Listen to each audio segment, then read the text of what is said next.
The Great Hall of the Galactic Council had never been so quiet. Ambassador Zethkar stood at the center podium, his 6 arms trembling as he held the data pad that would change everything. The massive chamber could hold 10,000 beings from across the galaxy, but today only the most important leaders sat in the curved rows of seats. Their eyes, whether large or small, single or multiple, all focused on the Vraxian diplomat who had called this emergency meeting. Fellow council members, Zethkar began, his voice echoing in the vast space. I bring news that none of us expected to hear. He paused, looking at the faces of species that had fought humanity for 300 years. The humans are gone. The silence that followed was deeper than the void of space itself.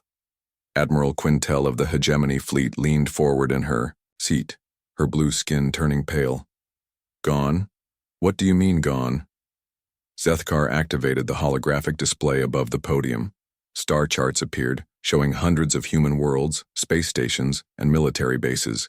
Red markers blinked across every single location. Empty. All of them. Every human colony, every outpost, every ship. They have vanished without a trace. The council chamber erupted in confusion. Voices in dozens of languages mixed together as representatives tried to understand what they were hearing. Some stood from their seats. Others activated communication devices to contact their homeworlds. The war against humanity had defined their lives for generations, and now their enemy had simply disappeared. Admiral Quintel's voice cut through the noise. This must be some kind of trick. Humans don't run from fights. They certainly don't abandon everything they've built. That's what we thought too, Zethkar replied, bringing up more data. 3 days ago, our patrol ships detected the last human transmission. It came from Captain Jake Morrison aboard their exploration vessel New Horizon. The display showed the ship's location at the edge of known space. The message was simple: we're going home. Don't follow us. Commander Velthon of the Synthetic Coalition processed this information faster than the organic beings around him. Show us the transmission, he requested, his mechanical voice carrying no emotion. The hologram changed to show the bridge of a human ship. Captain Jake Morrison sat in the command chair, looking tired but determined. His brown hair was messy, his uniform wrinkled, but his eyes held a strange peace. To all who receive this message, he said in the recording, humanity is leaving. We've learned what we came here to learn. We've fought your wars and paid your prices. Now we're going home. Don't follow us. Don't look for us. Find your own way forward. The transmission ended with the New Horizon jumping to hyperspace, leaving behind only empty space and more questions than answers. This is impossible, growled General Krextel of the warrior clans. 8 billion humans don't just vanish, they have cities, families, entire civilizations spread across 3 sectors. Zethkar nodded grimly. Our investigation teams have visited every human world. The colony of New Terra, which housed 5 million people just last week, stands empty. Buildings intact, power still running, but no people. Not even bodies.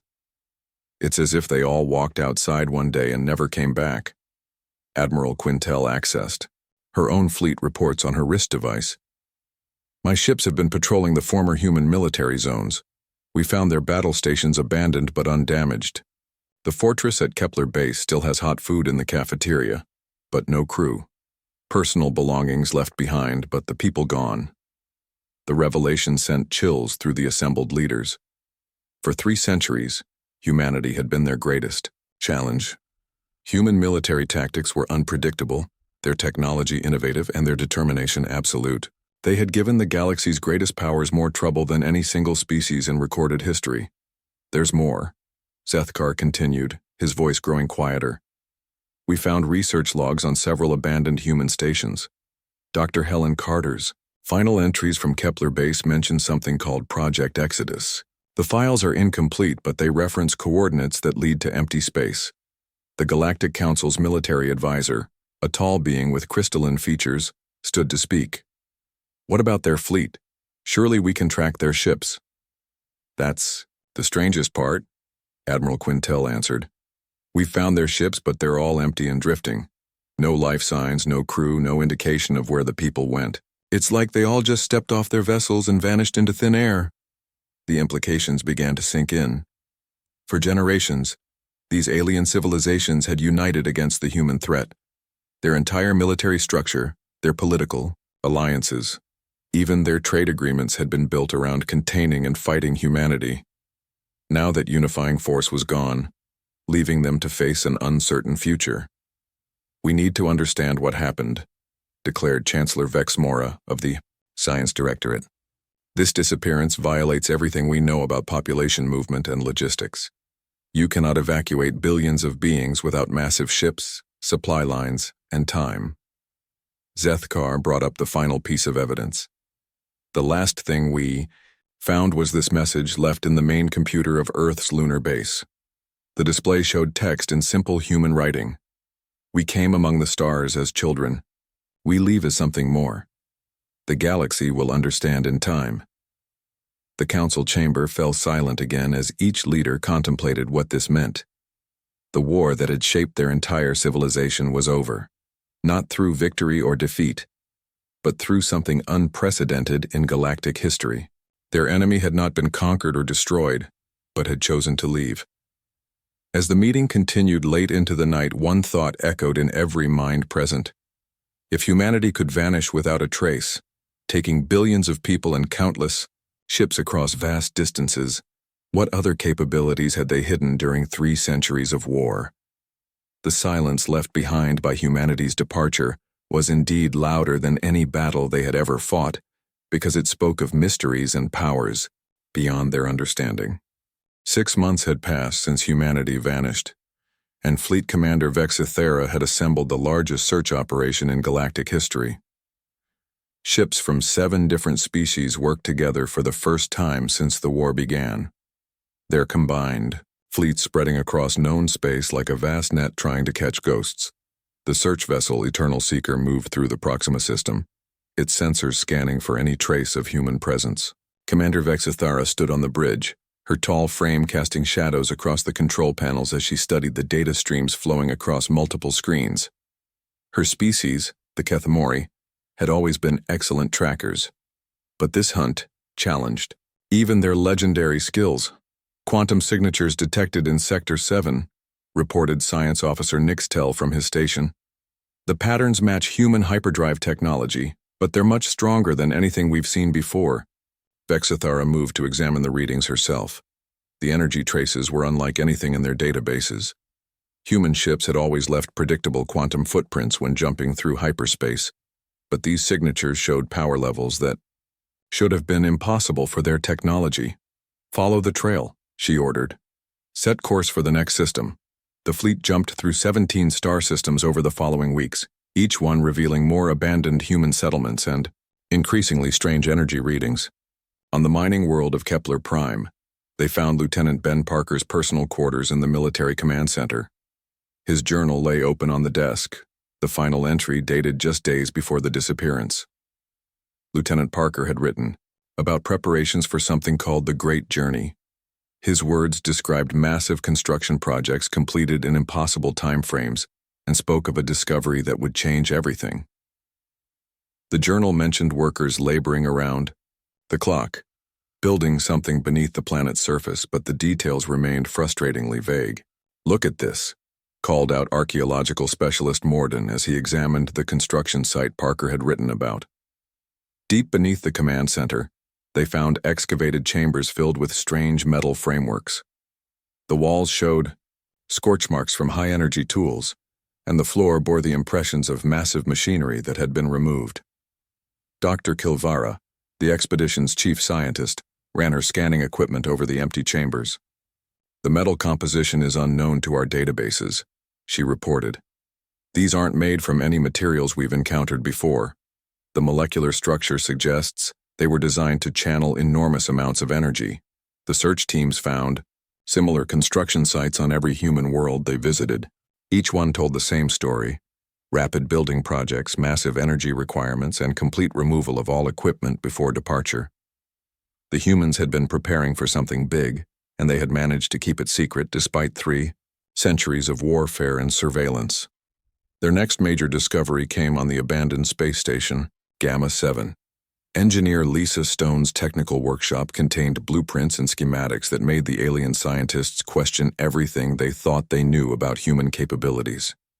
The documents described portal technology that could fold space itself, creating doorways between distant locations. "This is impossible," Dr. Kilvara said as she studied the blueprints. "The energy requirements for spatial folding exceed the output of entire star systems. Even our most advanced civilizations consider this purely theoretical." But the evidence was undeniable. Energy readings throughout the station matched the portal specifications exactly. The humans had not only designed the impossible, they had built it and used it. The implications sent reports racing back to home worlds across the galaxy. Commander Vexithara gathered her senior staff in the briefing room aboard the Eternal Seeker. "What we're finding doesn't match anything in our intelligence files about human technology," she said, her voice heavy with concern. "Either they've made incredible advances in secret, or they've been hiding their true capabilities throughout the entire war." The revelation became more disturbing when they reached Earth's former moon base. The facility had been humanity's primary research center, and what they found there changed everything. In the deepest levels of the base, they discovered Dr. Angela Foster's laboratory sealed behind blast doors that required shaped charges to open. Dr. Foster's research files contained detailed studies of every alien species in the galaxy.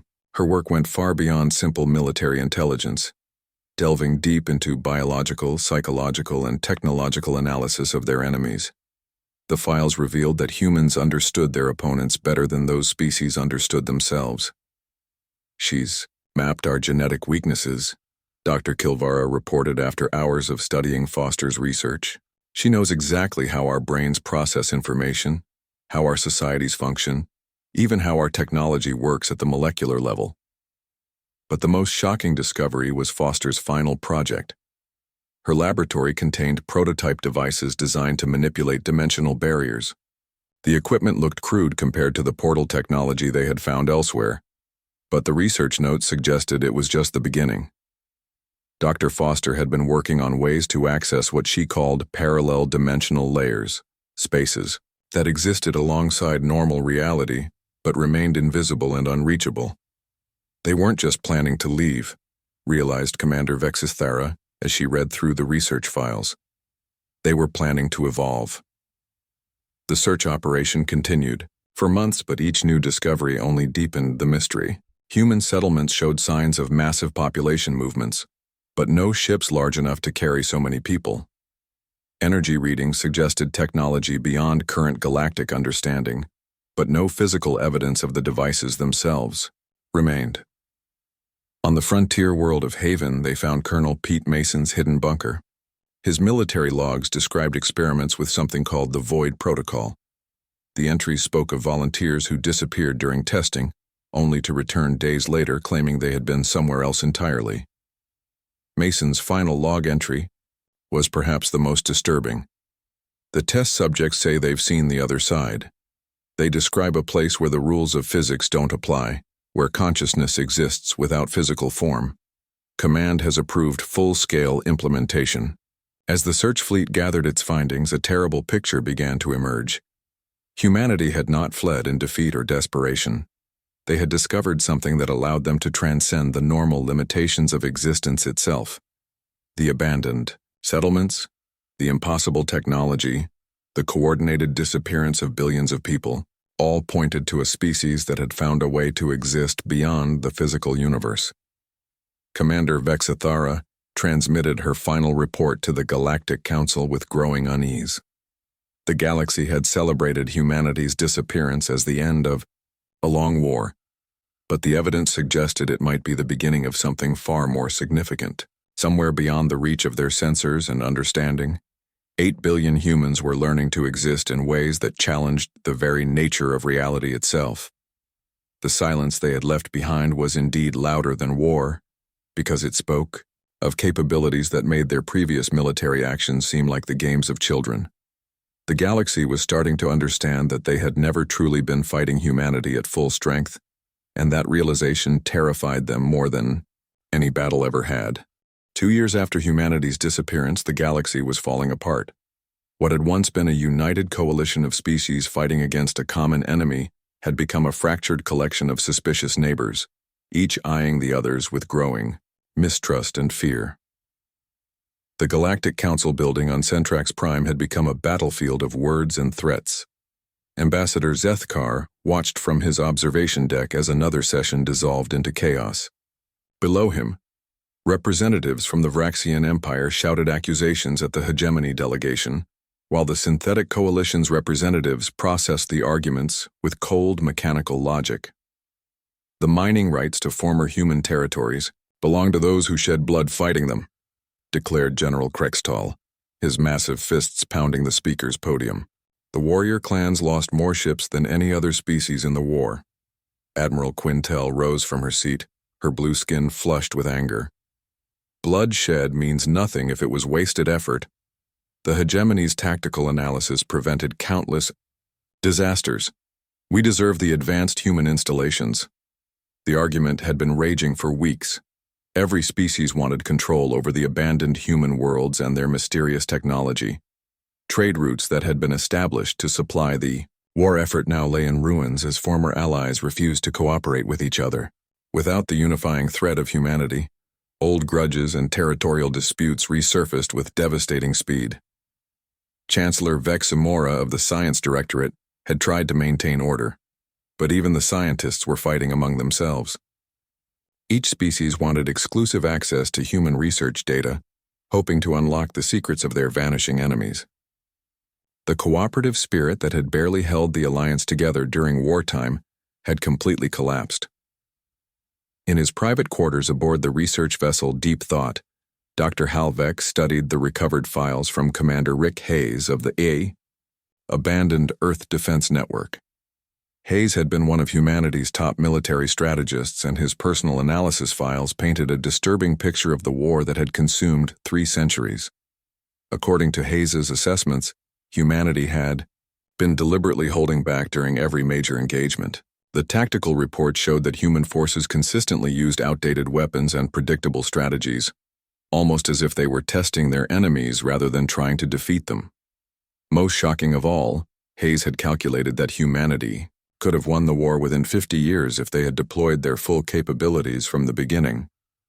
They were studying us, Dr. Halveck realized as he read through file after file of detailed analysis. Every battle was an experiment to learn how we think, how we fight, how we react under pressure. The revelation explained many mysteries from the war years. Human forces had often retreated from positions they could have held, abandoned victories. They could have pressed and avoided using weapons that would have been devastatingly effective. What the galaxy had interpreted as human weakness or poor strategy had actually been careful observation and data collection. Hayes's files contained psychological profiles of every major alien commander, detailed breakdowns of each species' military, doctrine, and accurate predictions of how the post-war galaxy would develop. His final assessment was particularly chilling. When we leave, they will tear themselves apart within 5 years. They have forgotten how to exist without an external enemy to unite them. The prediction was proving accurate with frightening precision. The Vraxian Empire had already begun claiming former human colonies by force, leading to armed conflicts with hegemony patrol fleets. The Synthetic Coalition had withdrawn from most joint operations, focusing on their own mysterious projects in deep space. Smaller species found themselves caught between larger powers, unable to defend their interest without the protective framework that wartime cooperation had provided. On the abandoned research station Deep Space Nine, xenobiologist Dr. Amy Foster's laboratory revealed even more disturbing secrets. Her research had focused on detailed studies of alien physiology and psychology, but the scope of her work went far beyond anything necessary for military purposes. She had been mapping the fundamental biological and mental characteristics of every species humanity had encountered. Dr. Foster's files contained complete genetic sequences for all major alien races, detailed brain scans showing how different species processed information, and behavioral studies that predicted how each civilization would develop over time. Her research suggested that humanity had been preparing for something that required intimate knowledge of their neighbors' deepest biological and psychological secrets. Most unsettling were Foster's notes on what she called evolutionary potential. She had identified specific genetic markers that indicated which species could adapt to environmental changes, which ones were reaching the limits of their natural development, and which ones showed signs of hidden capabilities that even they didn't understand. Subject species show limited adaptive capacity, one report read. Genetic analysis suggests they have reached evolutionary plateau, recommend continued observation, but low priority for Phase 2 implementation. Dr. Halvek shared his findings with the remaining scientific community, but the response was predictably fractured. Each species accused the others of hiding similar research, demanded access to files they might have missed, and withdrew further into isolation.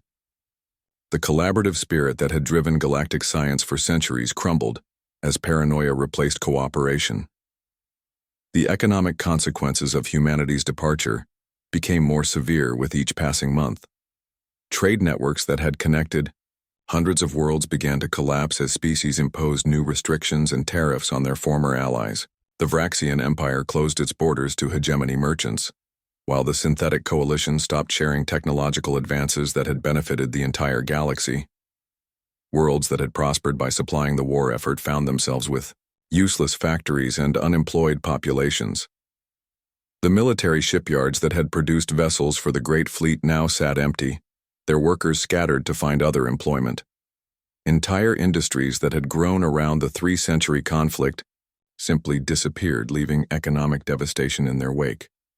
The social impact was equally destructive. For generations, young people from across the galaxy had found purpose and identity in the fight against humanity. Military service had been a path to honor and advancement, a way for individuals to contribute to something greater than themselves. Without that unifying cause, entire generations found themselves adrift, searching for meaning in a galaxy that no longer seemed to have any clear direction.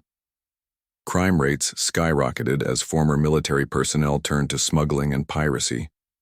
Terrorist organizations emerged, claiming that their own governments had betrayed them by allowing humanity to escape. Religious movements spread across many worlds, preaching that humanity's disappearance was either divine punishment or the beginning of some cosmic transformation. The most disturbing development was the growing psychological impact on the species that had defined themselves as humanity's enemies. Many individuals reported feeling empty and purposeless without the familiar threat to unite against. Depression rates climbed to unprecedented levels, and some worlds reported significant population declines as beings simply lost the will to continue living. Dr. Halvek compiled his research into a comprehensive report that painted a bleak picture of galactic civilization. Humanity's departure has revealed the fundamental weakness of our society, he wrote. We had become so dependent on external conflict to define our purpose that we lost the ability to function without an enemy. Our entire civilization was built on the foundation of opposition to theirs, and without that foundation, we are collapsing. As the second anniversary of humanity's disappearance approached, the galaxy bore little resemblance to the unified coalition that had once stood against them. The silence left behind by their departure had become a roar of conflict, mistrust, and despair that threatened to destroy everything their former enemies had left intact. 5 years had passed since humanity vanished, and the galaxy had descended into darkness. The great civilizations that had once stood united against a common enemy now lay in ruins, their former glory replaced by endless conflicts and failing systems that couldn't sustain themselves without the unifying purpose that war had provided. The Galactic Council no longer existed in any meaningful way. The beautiful chamber on Centrax Prime sat empty most days, its elegant seats gathering dust while the species that had once gathered there fought bitter wars over the scraps of their former alliance. When representatives did meet, the sessions inevitably dissolved into shouting matches that accomplished nothing beyond deepening the wounds between former friends. Commander Zexthul of the Vraxian Empire stood in the ruins of what had once been the prosperous trade world of New Harmony. The planet had thrived for centuries as a meeting point between different species, its cities filled with merchants, diplomats, and travelers from across the galaxy. Now those same cities lay in ashes, destroyed during the 3-month war between the Vraxian Empire and the hegemony over control of former human shipping routes. The irony was not lost on him. In 5 years of fighting each other, the surviving species had caused more destruction than 3 centuries of war against humanity.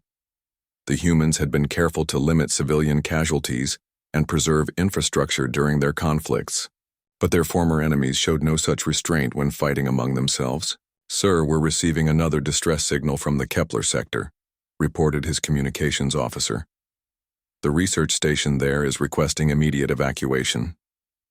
Zexthul sighed deeply.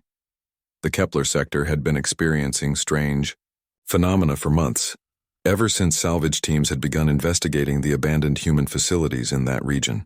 Ships entered the area and reported instrument failures. Crew members suffered from unexplained psychological symptoms, and some vessels disappeared entirely without sending any emergency signals. The problems had started when teams exploring Colonel Pete Mason's buried bunker on the frontier world of Haven discovered references to something called the Void Protocol. Mason's military logs described experiments with dimensional technology and mentioned volunteers who had returned from testing, claiming they had visited another reality entirely. Dr. Yilmoth, the expedition's chief scientist, had been studying Mason's research for weeks. Her reports described equipment that seemed designed to punch holes in the fabric of space itself, creating doorways to places that existed outside normal physical laws. The humans had been experimenting with forces that the galaxy's most advanced civilizations still considered theoretical impossibilities. "The readings from these sites are unlike anything in our databases," Dr. Yilmoth had reported. The humans weren't just using advanced technology, they were manipulating the fundamental structure of reality itself. But the abandoned human sites were becoming increasingly dangerous to investigate. Ships that stayed too long in areas where humans had conducted their mysterious experiments reported crew members experiencing shared hallucinations, temporal displacement events where minutes passed like hours, and electronic systems that began displaying impossible readings. The worst incident had occurred at the research station orbiting the dead world of Nexus 7. A joint scientific expedition had been studying Professor Kate Turner's theoretical physics laboratory when half the crew simply vanished during what should have been a routine survey mission. The remaining team members reported that their colleagues had been examining Turner's dimensional equations when they began glowing with a strange light, and then faded away completely.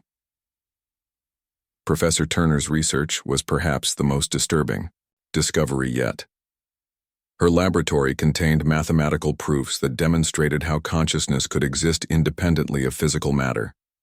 Her equations showed that under specific conditions, intelligent beings could transfer their awareness to higher dimensional spaces while maintaining their individual identity and memories. She wasn't just theorizing, Dr. Yilmoth had concluded after studying the professor's work. The equipment in her laboratory shows signs of actual use. The humans were implementing her theories on a massive scale. The implications terrified the galaxy's remaining scientists. If humanity had discovered how to exist outside conventional space-time, their disappearance was not an evacuation but a transformation. 8 billion people had not fled to another location. They had evolved beyond the need for physical existence while retaining their human consciousness and capabilities. Evidence of this transformation was becoming impossible to ignore. The strange phenomena around former human sites were growing stronger and more frequent.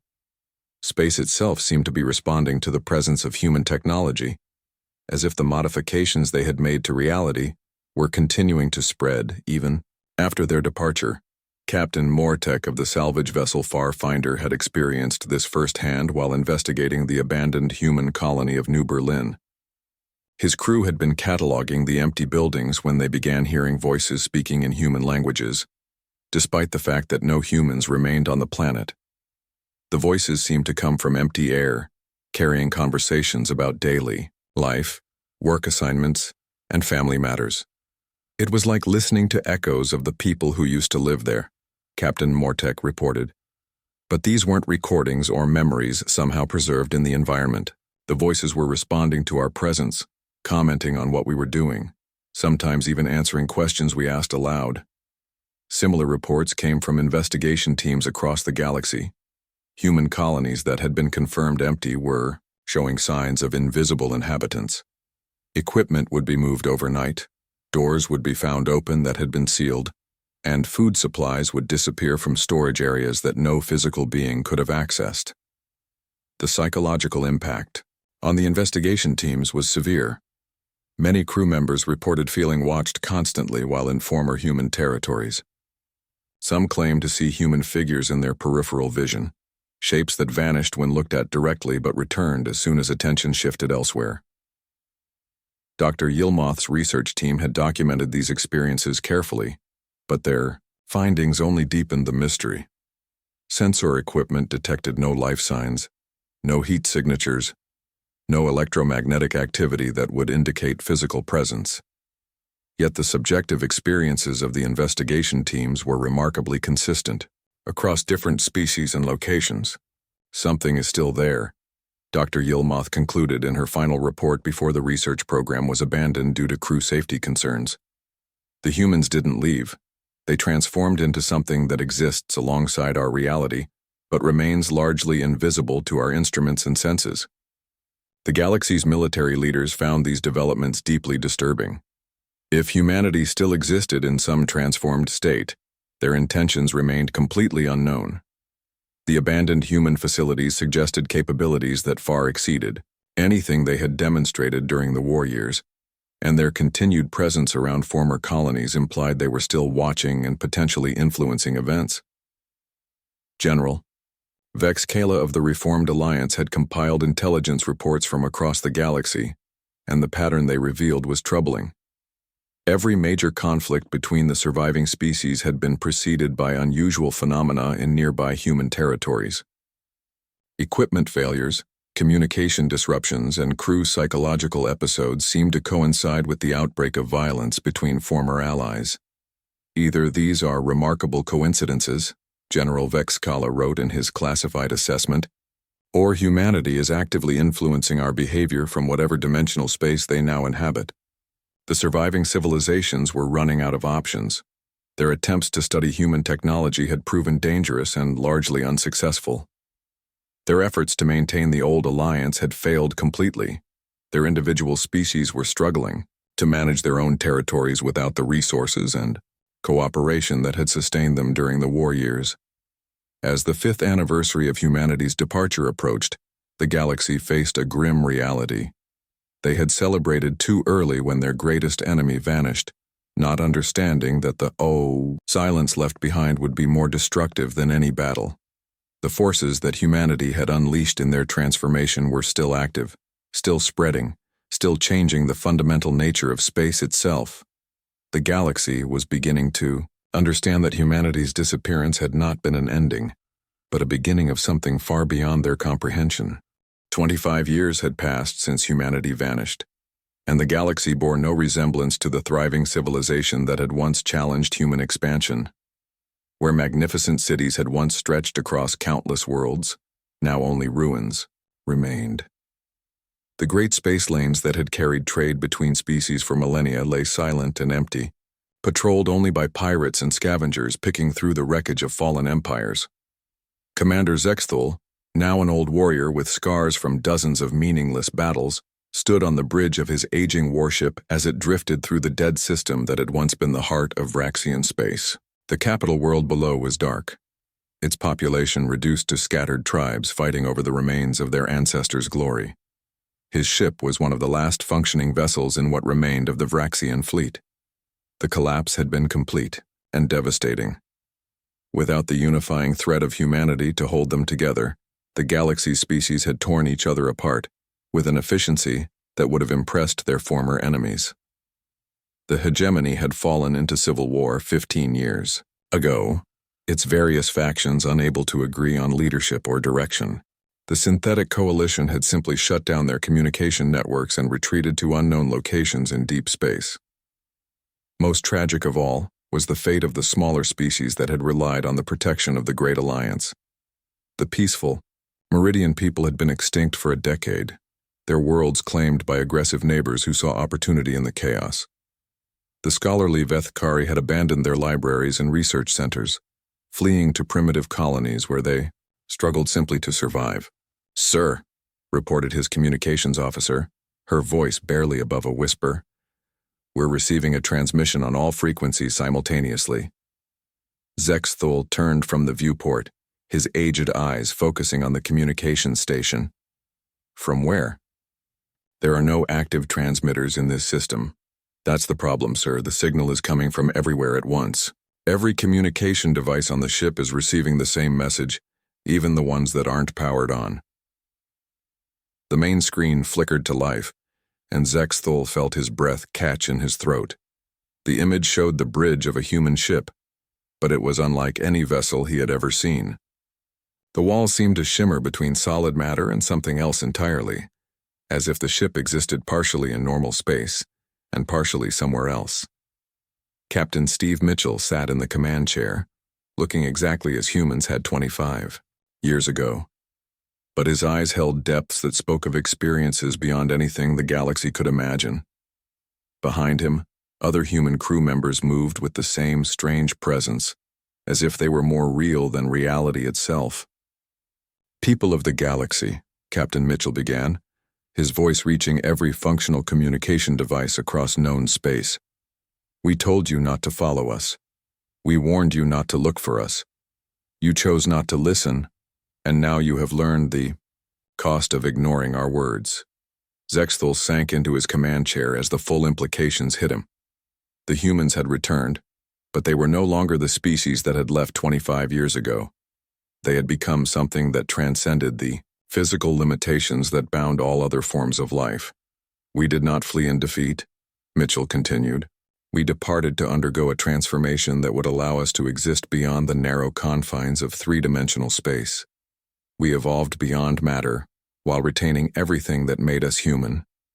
We became more than we were, while you became less than you had been." The transmission switched to show Dr. Nancy Price in what appeared to be a laboratory that existed in multiple dimensions simultaneously. Her equipment defied every law of physics that the galaxy understood, manipulating forces that seemed to respond to thought rather than mechanical control. "You want to understand what happened to us," Dr. Price said, her voice carrying the authority of someone who had unlocked the secrets of existence itself. "We discovered that consciousness is not dependent on physical matter. We learned to transfer our awareness to higher dimensional spaces while maintaining our individual identity and memories." She gestured to equipment that existed partially in visible spectrum and partially in spaces that hurt to look at directly. "What you call the laws of physics are merely guidelines that apply to beings trapped in three-dimensional existence. We have moved beyond those limitations. We can exist in multiple dimensions simultaneously, manipulate matter and energy through focused thought, and perceive time as a navigable dimension rather than a linear prison." The transmission showed images of human colonies that existed in spaces between dimensions, cities that occupied the same coordinates as empty space but remained invisible to conventional sensors. Billions of humans lived and worked in these parallel spaces, watching the galaxies collapse with growing concern. "We hoped you would find your own path forward after our departure," Captain Mitchell resumed speaking. "We believed that without a common enemy to define yourselves against, you might discover purposes and meanings that came from within, rather than from opposition to others." The screen displayed images of the galaxy's current state: dead worlds, empty space lanes, scattered survivors fighting over scraps. The contrast with humanity's transcendent cities was both beautiful and terrifying. Instead, you tore yourselves apart. You proved that your entire civilization was built on the foundation of conflict, and without that foundation, you could not stand. You have become a threat to yourselves and to the cosmic order that extends far beyond your understanding. Dr. Price returned to the screen, her expression mixing sadness with determination. "We cannot allow this chaos to continue spreading. The dimensional experiments you have been conducting in our abandoned facilities are creating instabilities that threaten realities beyond your own. Your conflicts are generating negative energy patterns that disrupt the harmony of higher dimensional spaces. The implications became clear as Captain Mitchell delivered the final part of their message. We are returning not as conquerors, but as reluctant guardians. You have proven that you cannot govern yourselves responsibly, so we must assume that burden for you. What we establish will be called the Benevolent Compact, and it will restore order to the galaxy under human authority. Ships began appearing throughout the galaxy, vessels that shifted between dimensions as easily as conventional craft moved through space. They were beautiful and terrible, clearly human in design, but incorporating technologies that made them seem more like living entities than mechanical constructs. Each ship carried crews that existed simultaneously in multiple realities, beings who had retained their humanity while transcending every limitation that had once defined them. Resistance will be futile and unnecessary, Dr. Price explained. We have no desire to harm you, but we will not permit further chaos. You will find that our authority is absolute, our power beyond your ability to comprehend or challenge. We ask only that you accept our guidance and work toward rebuilding what you have destroyed. The first human ship to enter Vraxian space approached Zexthal's vessel with impossible grace. His sensors couldn't get consistent readings on it, as if the ship existed in multiple states simultaneously. When it made contact, the communication came directly into his mind rather than through his equipment. Commander Zexthal, the mental voice belonged to Captain Mitchell. You have fought honorably for your people throughout these dark years. We offer you a choice. Continue the endless cycle of conflict that has consumed your species, or help us build something better. Zexthal looked around his bridge at the exhausted faces of his crew, then out at the dead system that had once been the pride of his civilization. The choice was not really a choice at all. What would you have us do?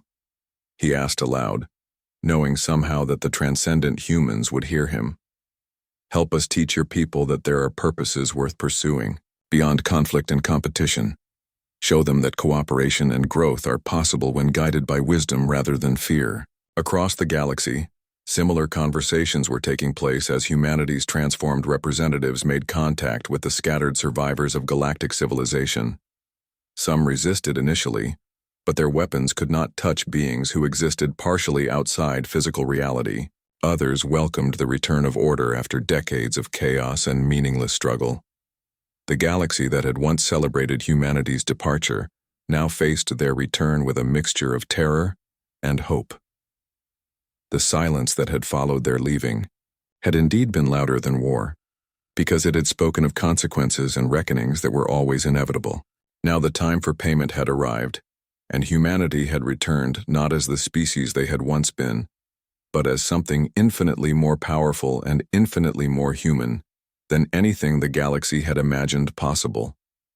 The age of chaos was ending, and the age of the Benevolent Compact was about to begin.